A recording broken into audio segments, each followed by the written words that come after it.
Ayan, mga meal tayo ngayon.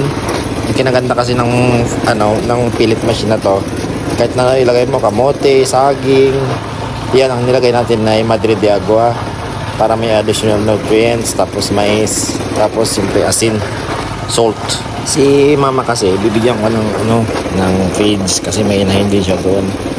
Yon, para maka-less din si Babing sa feeds, bibigyan natin siya. Siyempre, i-test drive muna natin yung feeds natin kung talagang goods. Yan, pass forward natin para medyo mabilis. Tapos yan na. Oh, yummy. Oh, yummy daw. Ano yan, Koy?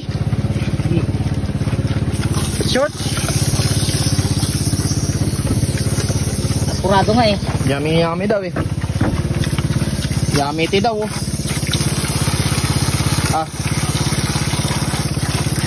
Tingnan.